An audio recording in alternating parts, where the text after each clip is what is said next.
àkú ọ̀gìnì tí irú àsìkò tó dáre kéèyàn ṣègbéyàwó oh my àfi bíi kílìṣí aláta.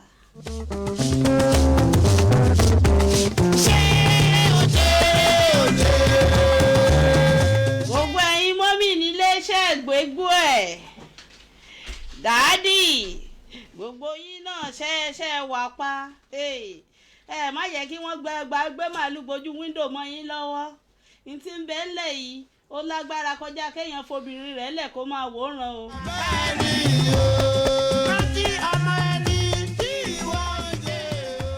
ẹnu pé kó jẹ́ pé ẹlẹ́tọ̀ọ́ yín lè ń bá ṣe ni o tí ìbá ti ṣe ẹlẹ́tọ̀ọ́ yín ẹ mọ̀ dán wò àràmù.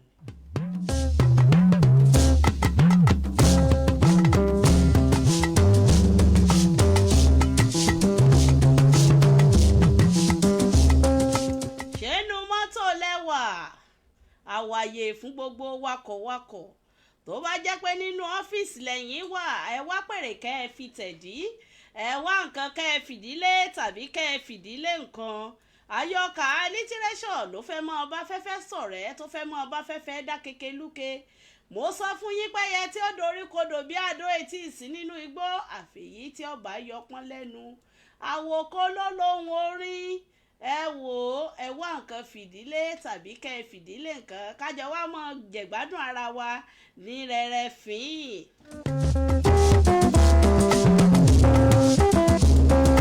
ìgbà yíyá fún wa o àsìkò yíyá fún wa. àyọkà lítírẹ́ṣọ̀ pẹ̀lú ìṣàmúlò èdè lílo àṣà òní àkòrí ètò yìí dálé lórí ẹ̀kọ́ èdè àti àyọkà lítírẹ́ṣọ̀ òun ló dálé lórí pàápàá jùlọ fún gbogbo àwa akẹ́kọ̀ọ́ tá a fẹ́ mọ mumi ọgbọ́n tá a fẹ́ mọ bí Yorùbá ṣe kẹnu tó ó yẹ ká ti wá nǹkan ká fìdílé ká mọ̀ yan gègé wa àti tákàdá ká mọ̀ yan lódì ká fi sẹ́gbẹ̀ẹ́ wa pẹ̀lú.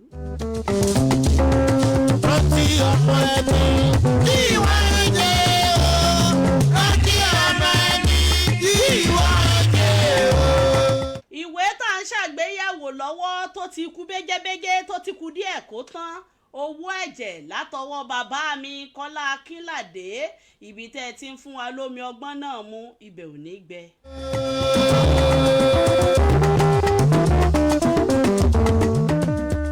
gbọ́dọ̀ mọ́ wá rí fólóòtú mi torá ọlá bàbá ọmọ ní mọ́mọ́ yan kiri ọlá alábàtà báyìí lodò ń jẹ bàbá mi Àbíọ́dún Lawal wọ́n kó gbogbo wa pọ̀ kọ́ ni àti ọmọ àfitọ́bí àtọmọ àfitọ̀bí àtọmọ àfàtọ̀bí gbogbo wa ni wọ́n ń kó jẹ àníjábọ́ lọ́wọ́. bàbá lówó lọ́wọ́ ká fi tọ́jú wọn ló tọ́. bàdóòrò bóyá mi ní kí mi tó bẹ́ẹ̀ ta lèmi tí ní kí bàdó ẹni tí ò mọ bàdó kò mọkọ yẹ bàdó ṣà ọpọlọ yín ò ní dà.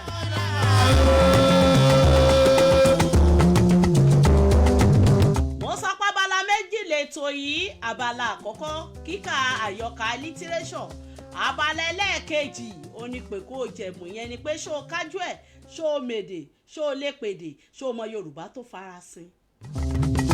ìwà ìrẹ̀lẹ̀ ló yẹ ká máa hù pẹ̀lú àwọn òbí wa. wọn ò gbọ́dọ̀ mọ̀mọ́ rírì àwọn oníwèé níbẹ̀rẹ̀ o pàápàá jùlọ alága àwọn oníwèé níbẹ̀rẹ̀ bàbá mi ibi tí lékeleke yín ti ń fọṣọ ẹyẹ àparò aráyé kò ní mọbẹ̀ láéláé fàbàdà àsìkò wọlé tí ń tó àǹfààsìkò yìí rọ gbogbo àwọn òbí ká gbìyànjú ká nawọ́ sí wọn níbẹ̀rẹ̀ ká ra oríṣiríṣi ìwé fáwọn ọmọ wa torí ọmọ tí ò bá ti lẹ́kọ̀ọ́ gbogbo nǹkan ló dùn ún. àwọn oníwèé bẹ̀rẹ̀ wọ́n ṣe gudugudu méje wọ́n ṣe yàyà mẹ́fà ó mo kí wọn o ẹ̀ ní ṣìṣe o ajé ò mọ̀ wá o. alájọrò ó fowó jayé kiri. tàbá ra wọn tí Ọlọ́run ti ṣẹ́gi ọ̀làná fún láwùjọ ẹ wá fi tiyín gbé tiwa lárugẹ torí ètò ló onígbọ̀wọ́ ló lẹ́tò ẹ wá bá wa dòwò pọ̀ ẹ sì rí i pé ẹ tà wàràwàrà tí ọmọ ẹ tà kẹranko gbóyòókù tó tà ní ẹ tà wàràwàrà lọ́lọ́run ó ṣọjà yín. wọlé tó dára àwọ̀ kàkí ọmọ wọlé tó dára. ẹ jẹ́ nǹkan lo agbami ètò nísànsán kíkà àyọsà literature tó jẹ́ ti abala aláàkọ́kọ́ òní mo fẹ́ ṣe àgbéyẹ̀wò báyìí ẹ jẹ́ ọmọ nìṣó.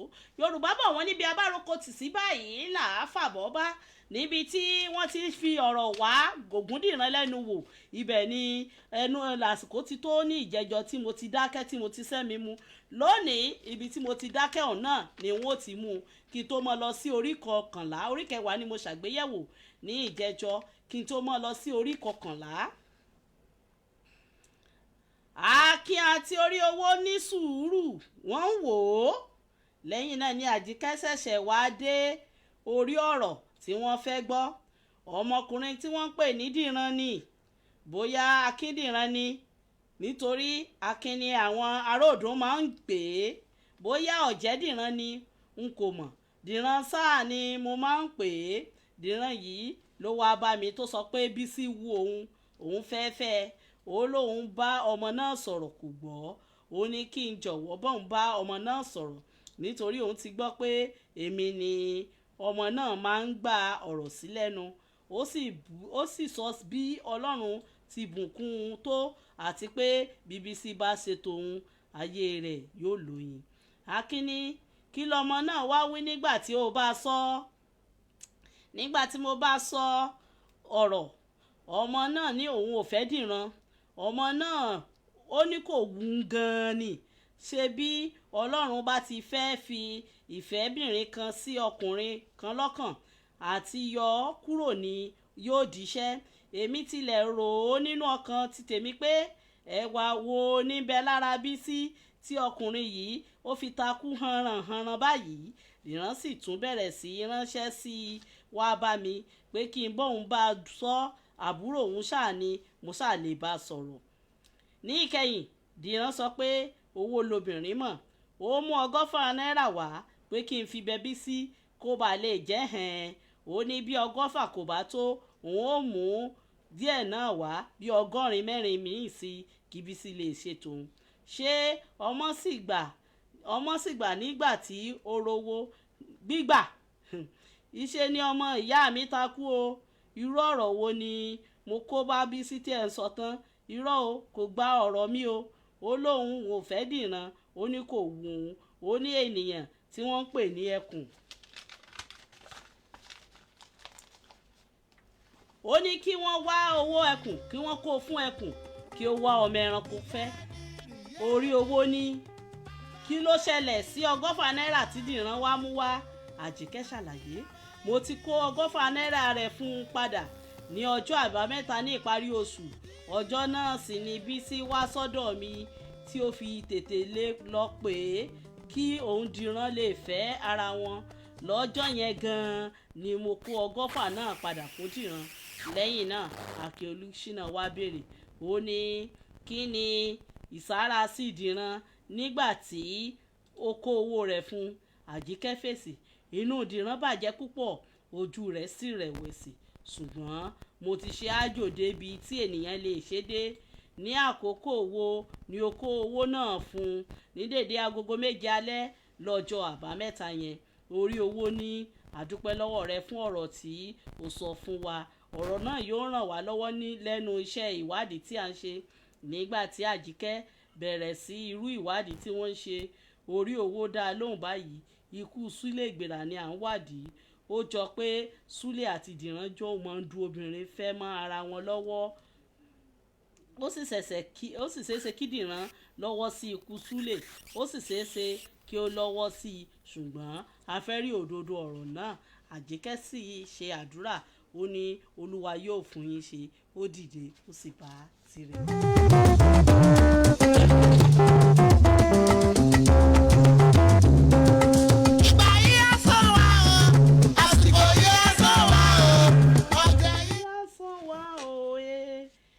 Orí kọkànlá ni mo ti ń tẹ̀síwájú. Bàbá Wálé sọ ti ẹnu rẹ̀.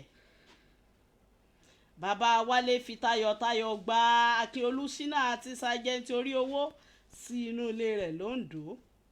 Ó fún wọn lága nínú pálọ̀ rẹ̀. Ó sì bẹ̀rẹ̀ sí ohun tí wọ́n fẹ́ mọ̀ nípa Súlè.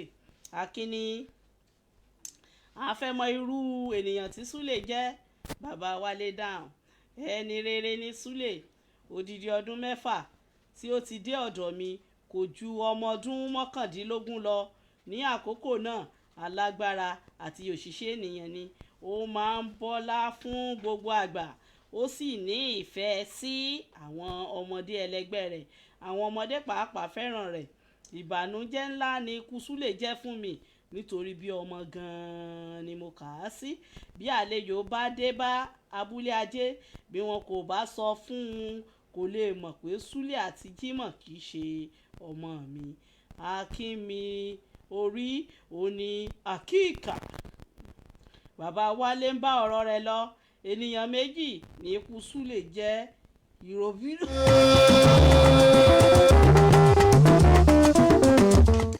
Ènìyàn méjì ní ikú Súlè jẹ́ ìbànújẹ́ fún èmi àti Jímọ̀. Súlè àti Jímọ̀ ló jọ ń gbé ní inú ilé wọn kékeré tí wọ́n jọ ń jẹ, wọ́n sì jọ ń mu. Bí oṣù bá parí báyìí, wọ́n á jùmọ̀ lọ sí Oǹdó ní ilé ọ̀rẹ́ wọn tí ó ń jẹ́ Jósẹ́fù. Níbẹ̀ ni wọ́n máa ń sùn. Ìgbéra bíi tiwọn nìyẹn náà.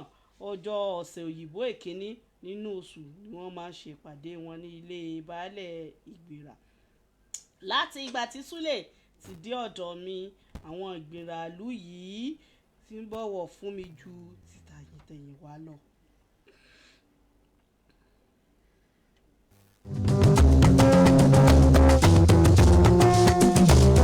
Ó jọ pé Súlè ti ròyìn ohun gbogbo rere tí mo ṣe fún àwọn ìgbéra ẹgbẹ́ rẹ̀, ṣùgbọ́n kò sí ènìyàn tí Súlè yóò bá gbé tí olúwa rẹ̀ kò ní ṣe é lóore. Súlè ṣe ènìyàn púpọ̀, ọmọlúàbí ni Súlè. Ọ̀pọ̀lọpọ̀ ìgbà ni Súlè ti yọ̀ǹda ara rẹ̀ láti bá mi ṣe iṣẹ́. Káfọ́ owó mẹ́bí ká fi bọ̀ rẹ́ pẹ̀lú aládùúgbò ká tọ́jú àwọn wa. Pàápàá lákòókò tí iṣẹ́ bá pọ̀ àti alágbàṣe ṣe tó. Láti ìgbà tí Jímọ̀ pàápàá sì ti dé, Súlè sì ti dé ọ̀dọ̀. Ọdún 3 ṣáájú Jímọ̀, bí Súlè òun náà ṣe máa ń ṣe. Akin wo àwòrán bàbá Wálé lára ògiri lókè nínú pálọ̀ rẹ̀. Kò lálájọ bí kò lálájọ rẹ̀, ó fowó bí ayé kiri. Ó wí nínú ọkàn rẹ̀ pé bàbá Wálé ti rí nǹkan jájẹ́ o. Ó béèrè pé ǹjẹ́ Súlè ní ohun kankan tí ó ń dààmú ọkàn rẹ̀, bóyá ó jẹ́ gbèsè tàbí ó ní ìṣòro kan tí ó lè mú ènìyàn ronú àti bù nǹkan jẹ́. Bàbá Wálé dáhùn, ó ní rárá o. Kò sí ohun tí ó ń dààmú rẹ̀, kò jẹ́ gbèsè. Súlè kì í fa nǹkan ńlá. Ohun tí apá rẹ̀ kò bá lè ṣe, bí ó bá fi ṣe ìnáwó kan tí kò lówó, ó lè wá sọ́dọ̀ mi wá ya owó. Ìgbà mìíràn náírà 5, ìgbà mìíràn ó lè tó náírà 8. Súlè kì í yá owó jù bẹ́ẹ̀ lọ. Ìjẹba ló bá lọ́wọ́ rẹ̀, àwọn bá kò mọ̀ ọ́. Bí ó bá ti ta ọjà oko rẹ̀ ni yóò mú owó mi wá. Kì í dúró dìgbà tí ènìyàn bá sìn ín kí ó tó san gbèsè rẹ̀. Ìwà tirẹ̀ náà sì ni Jímọ̀ ń tẹ̀lé. Ǹjẹ́ Súlè yá owó tí kò tíì san, tàbí ó sọ̀rọ̀ nípa ìnáwó ńlá kan láìpẹ́? Ǹjẹ́ ó jẹ yín ní gbèsè lákòókò ikú rẹ̀? Rárá o. Kò yá owó ní tòótọ́ yìí. Owó tó yá kẹ́yìn ó tó nǹkan bí oṣù 6 nísìnyí, kò ju ọ̀sẹ̀ 2 lọ tí ó ti san owó náà padà. Kò sì jẹ mí ní gbèsè lákòókò tí ó kú. Láti ìgbà tí ó sì ti kú yìí, kò sí ẹnìkankan tí ó sọ pé Súlè jẹ òun ní gbèsè. Ọ̀rẹ́ mi àyè ṣì wà láti dánmọ́lúwàbí ẹ̀jẹ̀. Àyè ṣì wà láti dánmọ́lúwàbí ẹ̀jẹ̀. Ẹbí ẹ mọ́ra, fa bàbá ẹ mọ́ra, dá bàbá. Kí ni èrò yín nípa ohun tí ó fa ikú Súlè? Dókítà sọ pé májèlé àtẹnujẹ ló pa Súlè. Ǹjẹ́ Súlè fúnra rẹ̀ bu májèlé jẹ àbí ẹlòmíràn ló fún jẹ? Bàbá Wálé di ojú kan, ó sì lọ́ tí kò díẹ̀ lẹ́yìn náà. Ó sọ̀rọ̀ báyìí.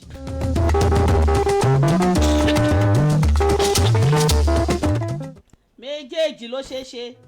A lè ní Súlè kú bí ó bá jẹ́ pé ó bá ọmọbìnrin kan ṣe àdéhùn tí ó sì dé ibẹ̀ tí kò lágbára láti ṣe ojúṣe ọkùnrin ó lè gbé nǹkan jẹ. Akin Olúṣínà ní ọ̀rọ̀ náà kò yé mi, ẹ jọ̀wọ́ ǹjẹ́ ẹ lè túbọ̀ ṣàlàyé kíkún. Bàbá Wálé rẹ́rìn ó ní àpọ́nni Súlè kò lóbìnrin, ó lè máa fẹ́ obìnrin kan nígbà tí ìyẹn bá sì ti gbà fún un tán kí ó dé ibẹ̀ kó sì wá rí i pé ìwẹ̀fà òun. Mo rò pé èdè yín yé mi.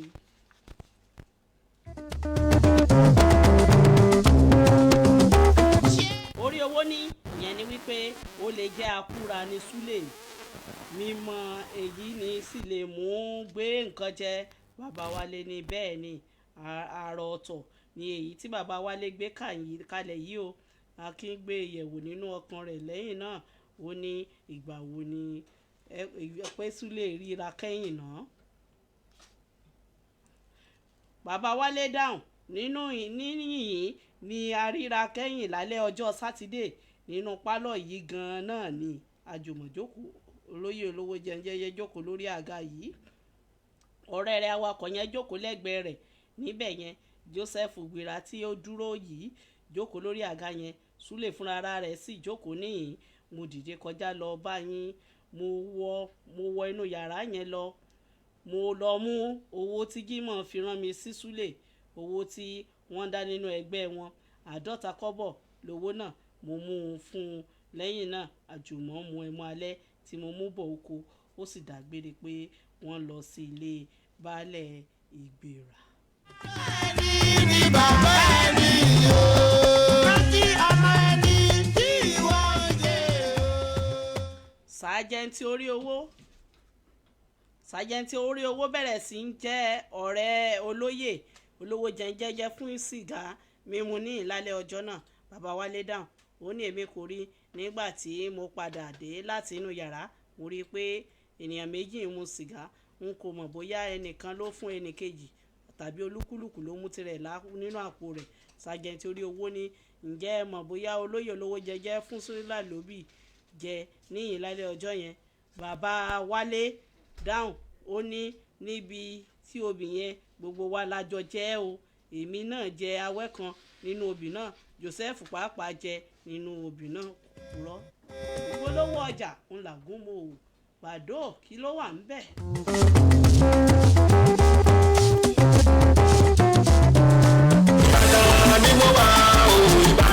Ohun tó ṣe pàtàkì ní ká mọ orí àwọn ẹni bí ẹni èèyàn bí èèyàn tó ti kó ipa ribiribi nílẹ̀ Ìbàdàn sọ nípa àṣeyọrí àti ìgbé ayé wọn tí wọ́n sì wà láyé àbí wọ́n ti jáde láyé torí ọmọ ẹni òní ṣèdíbò bẹ̀rẹ̀ káfílẹ̀ pẹ̀ sídìí ọmọ ẹlòmíì èyí ló mú kí àgbáríjọpọ̀ ọmọ bíbí ilẹ̀ Ìbàdàn CCII lábẹ́ àrí àgbà olóyè Suleiman Ajéníyì Ajéwọlé fún ètò ìlú àkójọpọ̀ ọmọ bíbí ilẹ̀ Ìbàdàn ọgọ́rùn-ún ló ti di ìlú ọ̀ká làmìlaka láwùjọ tí àṣeyọrí wọn ò ṣe fọwọ́ rọ́ sẹ́yìn. Compendium of 100 most illustrious sons and daughters of Ibadan land CCII wá ń pe gbogbo ènìyàn ìdílé ilé ẹ̀kọ́ ilé iṣẹ́ lẹ́gbẹ́lẹ́gbẹ́ àti lọ́gbàlọ́gbà láti wá ṣe ìforúkọsílẹ̀ ẹni wọn tó jẹ́ ọmọ bíbí ilẹ̀ Ìbàdàn tó ti tayọ lẹ́nu iṣẹ́ erigede bí ìgbé ayé rere. Ọ̀pọ̀ ẹ̀ka ní ìforúkọsílẹ̀ lè ti wá ẹ̀ka òfin ìlera ètò ẹ̀kọ́ okòwò òṣèlú ìgbóhùnsáfẹ́fẹ́ àti bẹ́ẹ̀ bẹ́ẹ̀ lọ. Láti forúkọsílẹ̀ ẹ forúkọ ẹni náà ẹ̀ka tí wọ́n wà ìdí tí ẹ ṣe fẹ́ forúkọsílẹ̀ ránṣẹ́ sí ibadanconpendium@gmail.com. Gbogbo ìforúkọsílẹ̀ láti farabalẹ̀ ṣe àyẹ̀wò rẹ̀ ní ìlànà tó péye tí àwọn ìgbìmọ̀ yóò sì máa mú ọmọ Ìbàdàn ọgọ́rùn yìí. Èyí náà forúkọsílẹ̀ lénìí torí orúkọ yóò gbọdọ̀ parun ẹni yóò gbọdọ̀ jẹ́ ní ìgbàgbé. Compendium of 100 most illustrious sons and daughters of Ibadan land officially endorsed by CCII tí Spectacle Plus Global Concept yóò ti àkójọpọ̀ yìí jáde.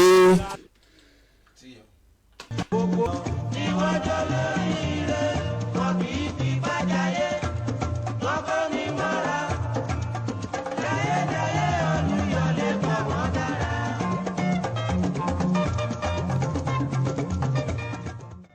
As the President General of Central Council of Ibadan Indigenes, I hereby endorse the compendium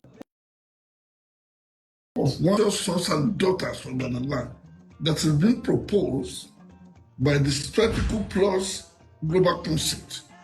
This will definitely be given itself to Ibadan people. I therefore enjoin every family in Ibadan land, individual and organization, to submit names of those they believe are qualified to be among these 100 illustrious sons and daughters.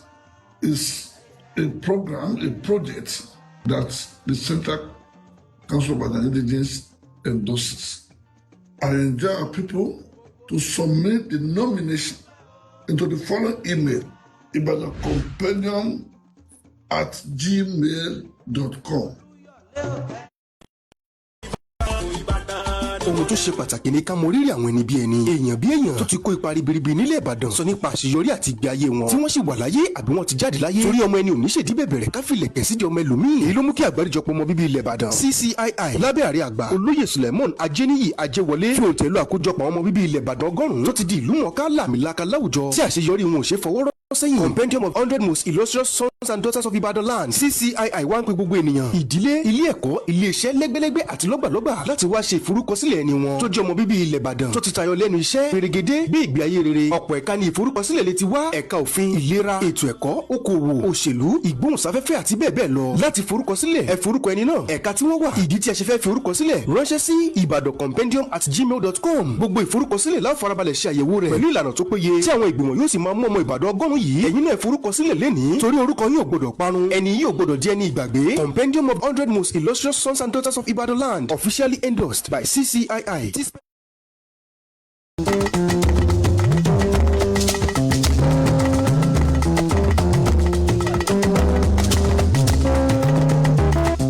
Ìwà ìrẹ̀lẹ̀ ló yẹ ká mọ̀ pẹ̀lú àwọn òbí wa.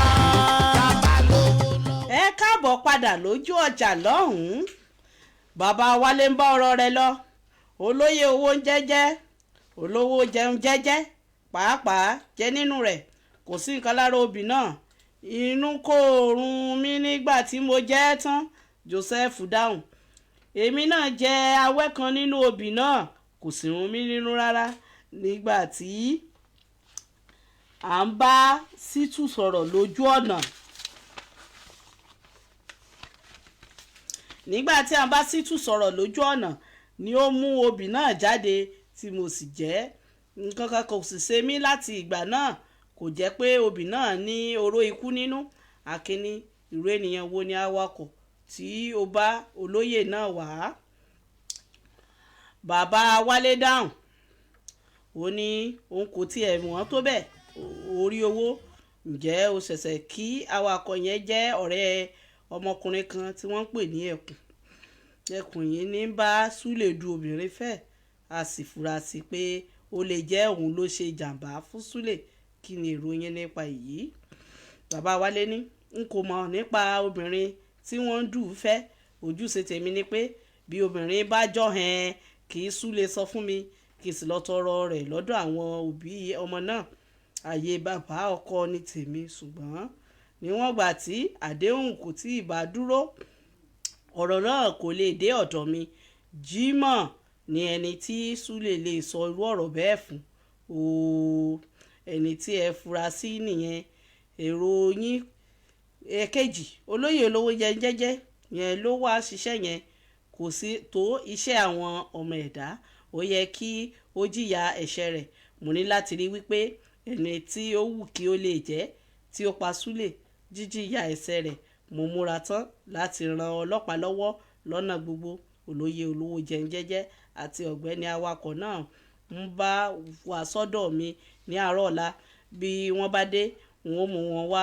sí ọ̀dọ̀ sájẹ́ǹtì ní tẹ̀sán awakọ̀ ní ọ̀gbẹ́ni yẹn ó fẹ́ kí n gbé mọ́tò tuntun tí mo rà fún un ní olóyè olówó jẹun jẹ́jẹ́ ní alárinà rẹ̀ òun ló sọ pé ènìyàn rere ni wọ́n mú àwọn méjèèjì dé ọ̀dọ̀ yín ní nǹkan bíi agogo 8 òwúrọ̀ la wọ́n dúpẹ́ lọ́wọ́ bàbá Wálé ó sì wọ́n dé ìsàlẹ̀ nígbà tí wọ́n jáde sí ìta ní ìsàlẹ̀ akínbojú wẹ̀yìn ó sì rí orúkọ tí wọ́n kọ sára ilé náà Suara Owóyẹmí ó wí lọ́kàn rẹ̀ báyìí tó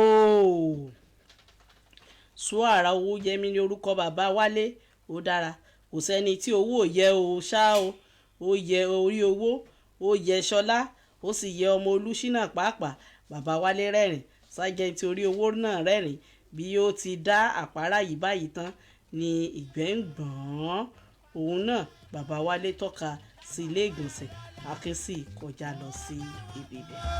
Nítorí ẹ̀yìn ọ̀la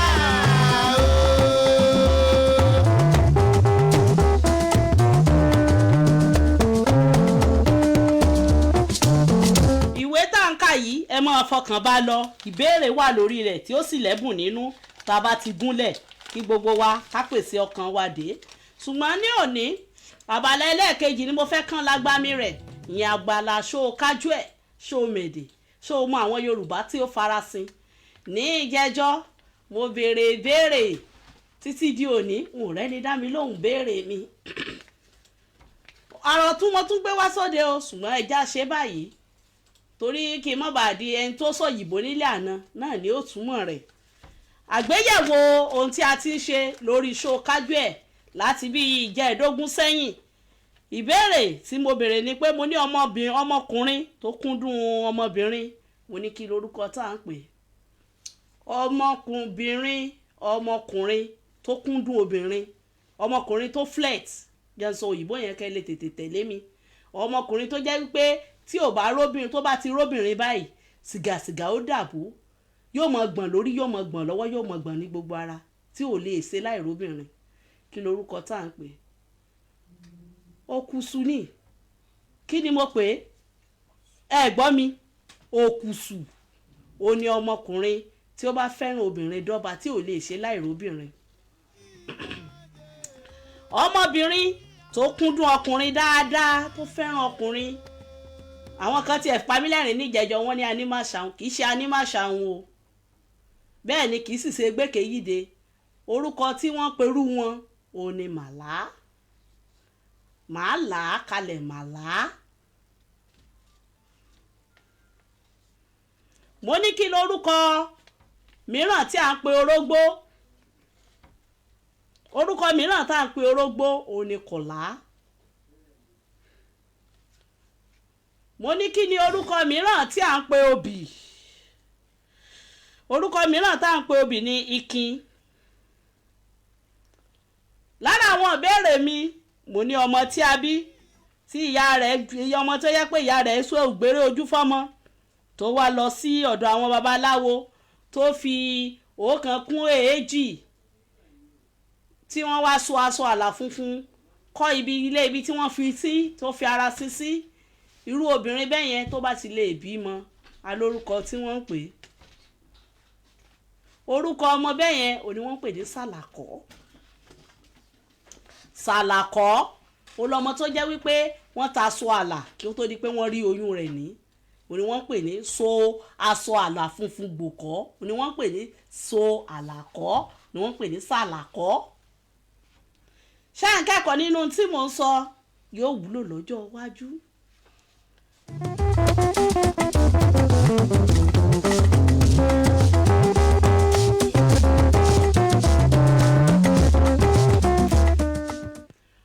ọmọ tá a bí pẹ̀lú ìka ọsọ ẹ̀mẹ́fà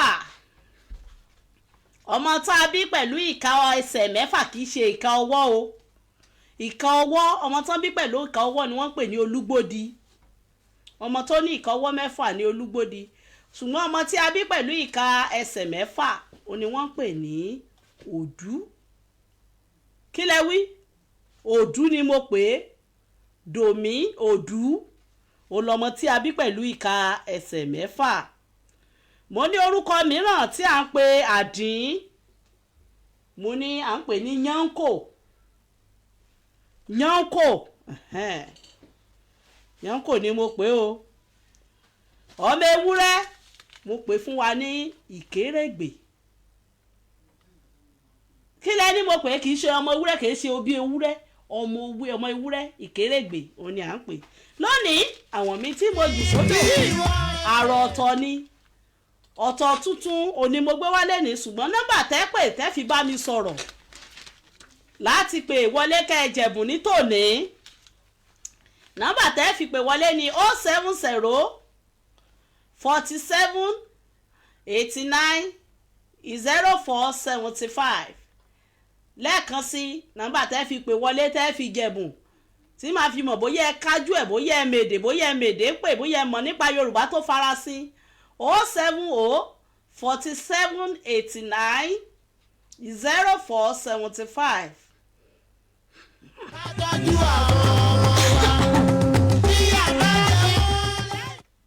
Òdo èje òdo ẹ̀rin èje ẹ̀jọ ẹ̀sán òdo ẹ̀rin ẹ̀jọ èje àrún lẹ́ẹ̀kan sí òdo èje òdo ẹ̀rin èje ẹ̀jọ ẹ̀sán ẹ̀rin èje àrún ní nọ́mbà tẹ́fì lówó lọ́wọ́ káfí tọ́jú wọn ló tọ́. káfí owó fẹ́mi káfí bọ̀rẹ́. tàbí tẹ́ ẹ bá pe nọ́mbà yẹn tí ò bá lọ nọ́mbà tẹ́ fi pè wọlé tẹ́ jẹ̀bùn rèé ìyẹn whatsapp nọ́mbà tèmi gangan 080 58 01 36 57 080 58 01 36 57. kò lálájọ bí kò lálájọ rò owó yáyé kiri.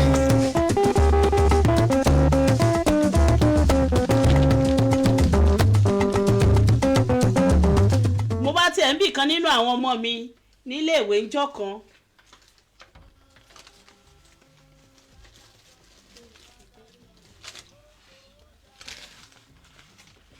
mo ń bi ìkan nínú àwọn ọmọ mi wọlé tó dára. àwọn kàkí ọ̀gá onímọ̀ní èmi àti lọ́rọ̀ pa máa sọ̀rọ̀ tí ń bá dé nírọ̀lẹ́ kó bá ń gba ẹgbàjọ náírà ló bá ní ṣé mọ́mì tí ń gbàjọ ni kí ni màá lọ sọ fún píríncípà èmi ò mọ̀ pé wọ́n ń gbàjọ wọn ò sí lọ́fíìsì o àti pé ṣé wọ́n ń gbàjọ ni ó ní nǹkan ti ṣe wá kó lọ bá mi gba owó lọ́wọ́ ọ̀gá olóòmọ tí wọ́n bóyá wọ́n ń gbàjọ kìí ṣe àjọ ni wọ́n ń gbà o odidi owó ni mo ní kó lọ bá mi gbà wá o.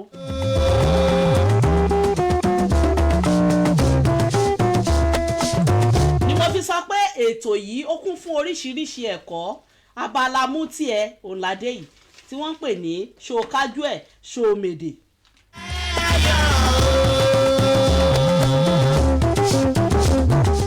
nínú òǹkà èdè Yorùbá tá a bá sọ pé ẹgbàrún kí ni wọ́n ń pè ní ẹgbàrún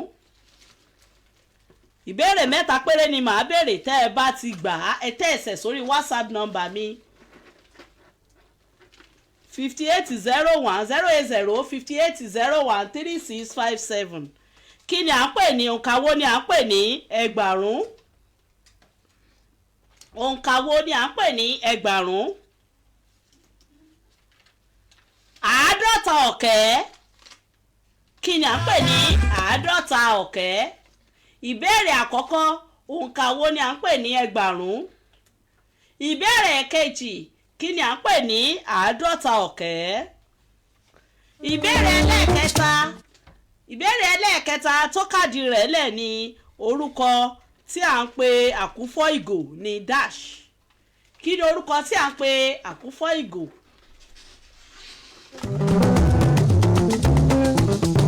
rẹ́mi àyè ṣì wà láti dánmọ́lúwàbí ẹ̀ṣẹ̀. àyè ṣì wà láti dánmọ́lúwàbí ẹ̀ṣẹ̀. fẹ́bí ẹ mọ́ra fa màmá ẹ mọ́ra dá bàbá ẹ lọ́lá. owó bá wọn lò nítorí ẹ̀yìn ọ̀la.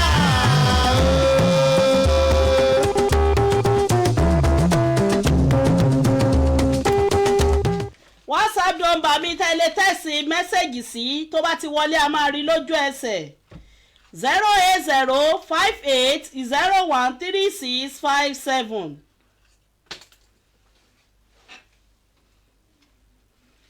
080 58 01 3657.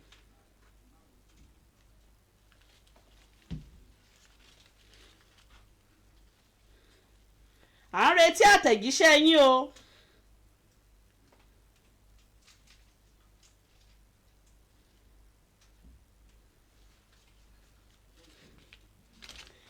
ẹ gbọ́ béèrè tí mo wí lẹ́ẹ̀kan ẹ jẹ́ n padà tún kà. nínú òǹkà èdè Yorùbá kí ni à ń pè ní ẹgbàrún? ìbéèrè ẹlẹ́ẹ̀kejì àádọ́ta ọ̀kẹ́ ni à ń pè ní dash orúkọ tí à ń pe àkúfọ̀gò ní dash ṣẹ́rí pé bẹ́ẹ̀ ìyá ẹni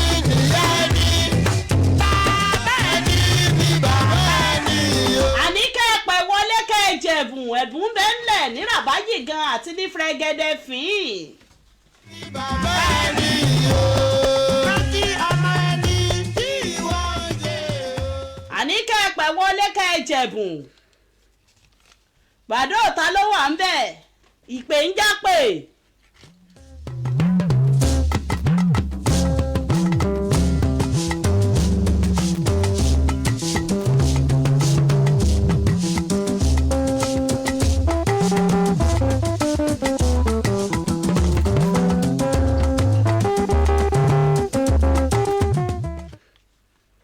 ẹ pè wọlé kẹ́ ẹ jẹ̀bùn ẹ má fíláàṣì wa ìjọ. ìgbà yìí á sọ wá o àsìkò yìí á sọ wá o ọ̀gá yìí á sọ. nínú òǹkà èdè yorùbá òǹkà wo ni à ń pè ní ẹgbàrún? ẹgbàrún. kí ni à ń pè ní àádọ́ta ọ̀kẹ́? orúkọ tí à ń pè àkúfọ̀ ògò ní dash. ẹ pè kẹ́ ẹ dáhùn ìbéèrè mi. ní ìjẹ́jọ́ lára béèrè tí mo béèrè mo ní wíńdò kó tó pọ́ tí mo ń bẹ nínú yàrá alẹ́ àtijọ́ kí lorúkọ tí wọ́n ń pè é? mọ́ra sani. ṣe pé ẹ̀yin IT student ṣe pé ẹ̀gbọ́n Yorùbá dáadáa. rántí ọmọ ẹni tí wọ́n jẹ́ o. èèyàn mẹ́ta àkọ́kọ́ tó bá text message wọlé ni ó pẹ̀bù mi o. èèyàn mẹ́ta àkọ́kọ́ tí wọ́n bá text message wọlé àwọn ni wọ́n lẹ́tọ̀ọ́ sí ẹ̀bùn mi. kí ni à ń pè ní ẹgbàrún? kí ni à ń pè ní àádọ́ta ọ̀kẹ́? orúkọ wo ni à ń pè àkúfọ̀ ìgò?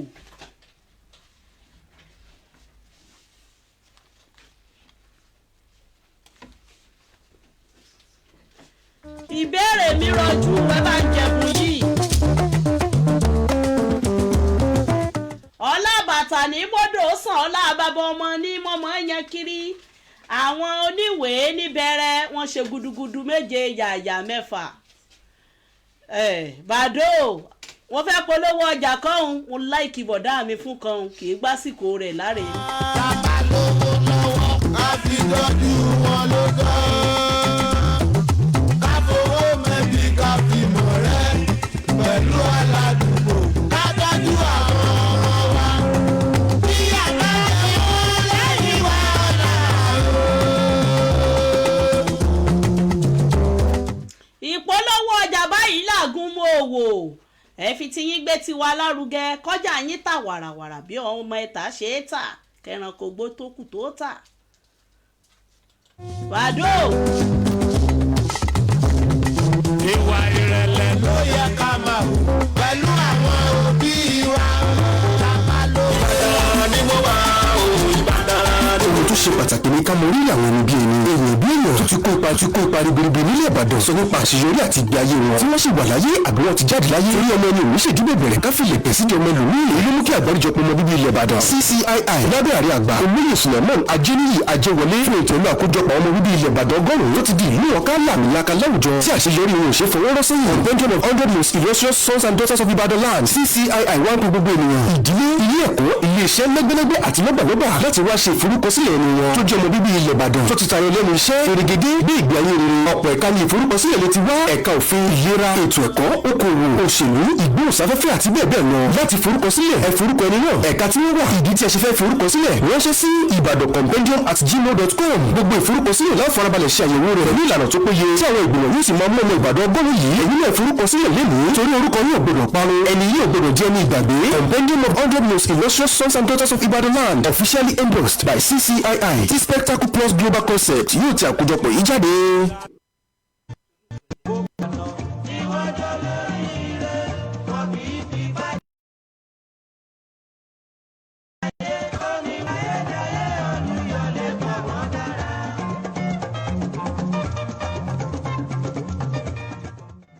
As the President General of Central Council of Ibadan Indigenes, I hereby endorse the compendium of 100 most illustrious sons and daughters from Ibadan land that is being proposed by the Strategic Plus Global Concept. This will definitely be given history about Ibadan people. I therefore enjoy every family in Ibadan land, individual and organization, to submit names they believe are qualified to be among these 100 illustrious sons and daughters. It's a program, a project that the Central Council of Ibadan Indigenes endorses. I enjoy our people to submit the nomination into the following email: ibadancompanion@gmail.com.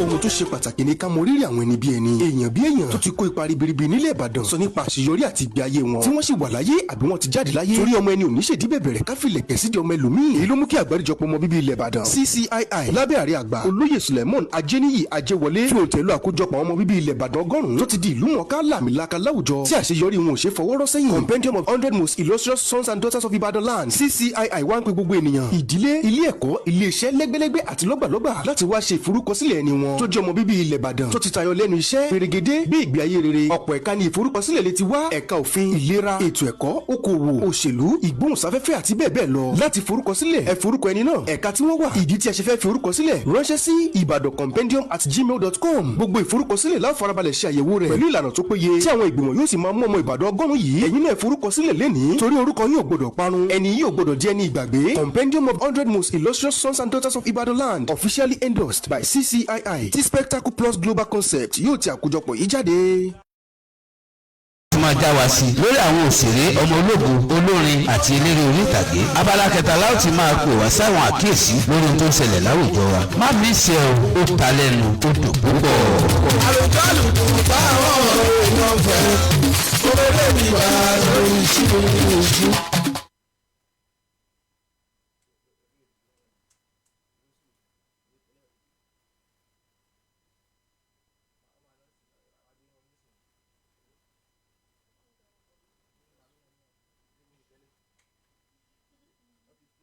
Ìbàdàn rédíò.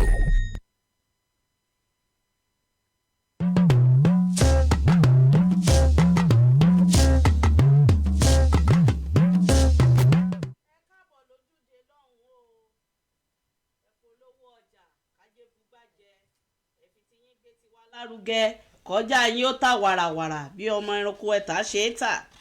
ìbéèrè mi kò kẹnu, mo ní nínú òǹkà èdè Yorùbá kí ni à ń pè ní ẹgbàrún? nínú òǹkà èdè Yorùbá kí ni à ń pè ní ẹgbàrún? àádọ́ta ọ̀kẹ́ kí ni à ń pè é? àní orúkọ tí wọ́n ń pe àkúfọ́ọ̀gù ní dash. ìbéèrè mẹ́ta péré ni mo béèrè, ó ta lẹ́nu ń tòótọ́ àfi bíi kílìṣì aláta.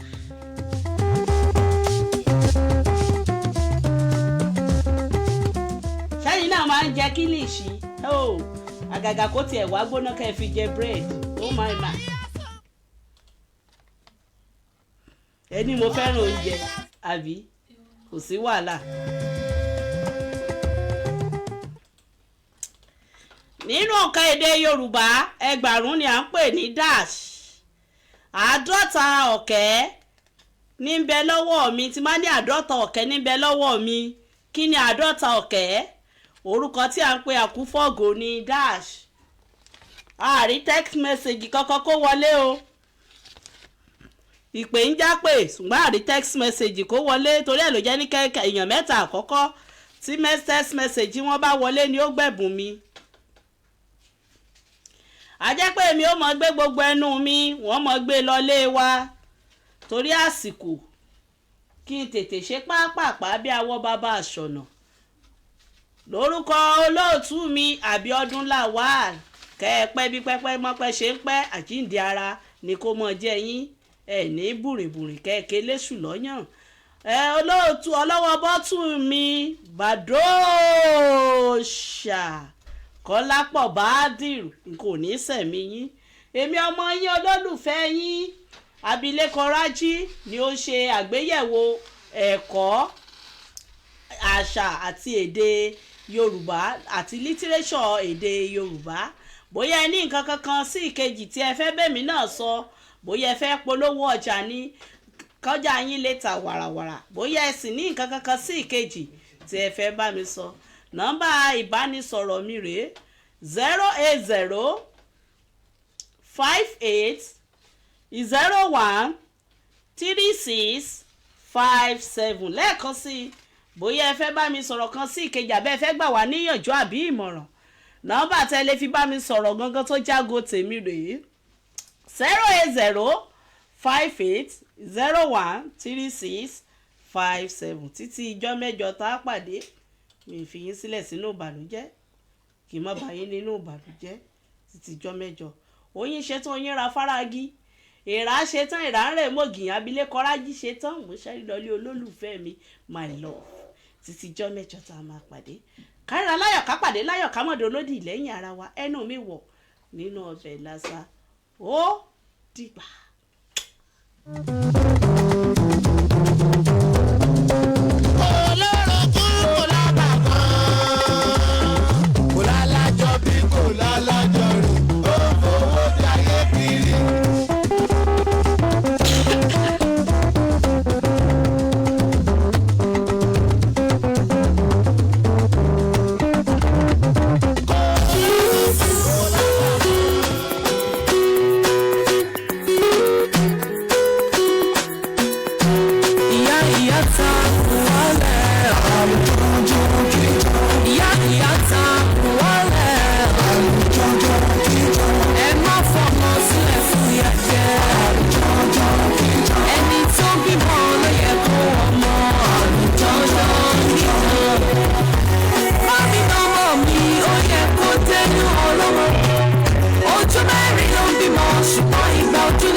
Àṣà ni